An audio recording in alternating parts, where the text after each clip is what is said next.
ஆசைதான். இது வெறும் ஆசைதான். நீங்க நல்லா புரிஞ்சுக்கணும். இது வெறும் ஆசைதான். நீங்க பேச்சாளர் ஆகணும் அப்படின்றதே உங்களுக்குள் வந்திருக்கிற வெறும் ஆசைதான்.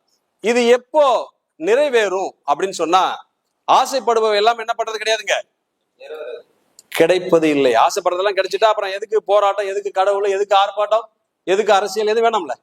அப்ப ஆசைப்படுபவை எல்லாம் கிடைக்கவில்லை. அப்ப என்ன கிடைக்குதுங்க? தகுதியானவை மட்டுமே கிடைக்கும். அப்ப நம்ம என்ன பண்ணுங்க, தகுதியை வளர்த்து கொள்ள வேண்டும். அதுக்குதான் இந்த மாதிரி பயிற்சி.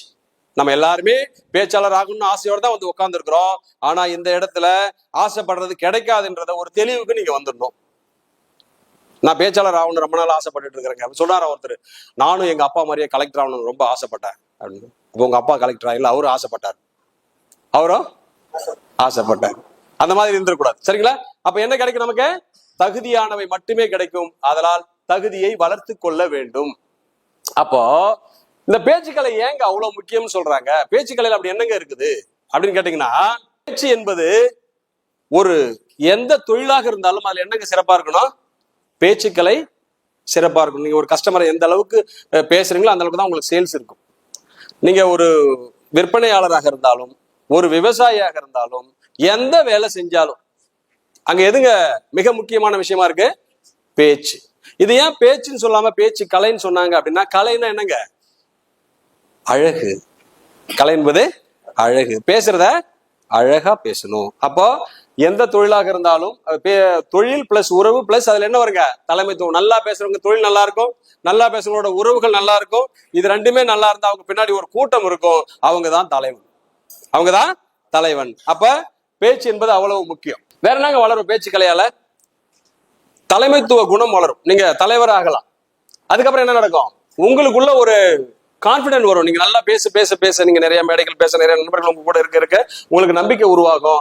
அடுத்தது உங்களுக்குன்னு ஒரு தனித்துவமான அடையாளம் உருவாகும். அவரா சூப்பரா பேசுவார்ப்பா, அவர் சூப்பரா பேசுவார், ஒரு தனித்துவ அடையாளம் உருவாகும். அதுக்கப்புறம் என்ன நடக்குங்க? தொழில் மற்றும் வருமான வாய்ப்புகள் அதிகரிக்கும். நீங்க எந்த தொழில் செஞ்சாலும் அது நல்லா சிறப்பா இருக்கும். அதுல வருமான வாய்ப்பு ஏற்படும். நல்லா பேச ஆரம்பிச்சீங்கன்னா 4 பேருக்கு சொல்லி கொடுத்தா கூட உங்களுக்கு காசு. எந்த மாதிரி? என்ன மாதிரி? அந்த மாதிரி பேச்சு நம்ம என்ன பண்ணுங்க, சிறப்பா கத்துக்கணும்.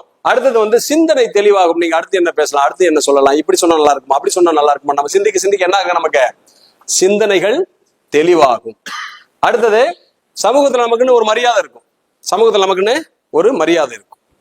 அடுத்தது மன அழுத்தம் குறையும். நீங்க யாருக்கிட்டையும் பேசாம கூச்சப்பட்டு உட்கார்ந்தா என்ன பண்ணுவாங்க? எல்லா விஷயத்தையும் உள்ளுக்குள்ளேயே வச்சுக்கிட்டு என்ன சொல்லுவாங்க? அதுக்கு பேரு டிப்ரெஷன். தமிழ்ல புழுங்கிட்டே இருக்குது மனசுக்குள்ள வச்சுட்டு, அப்படிதான் சொல்லுவாங்க. நம்ம ஏரியால அப்படிதான் சொல்லுவாங்க, அப்படிதான் சொல்லுவாங்க. சோ அந்த மாதிரி இருக்கும். அதனால மன அழுத்தம் என்ன ஆகும்? குறையும். அடுத்தது பலரின் வழிகாட்டியாக நீங்க மாற முடியும். நல்லா பேசுனீங்கன்னா பல பேர் உங்களை பின்தொடருவாங்க, பலரின் வழிகாட்டியாக நீங்க மாற முடியும். இதெல்லாம் கிடைக்குங்க.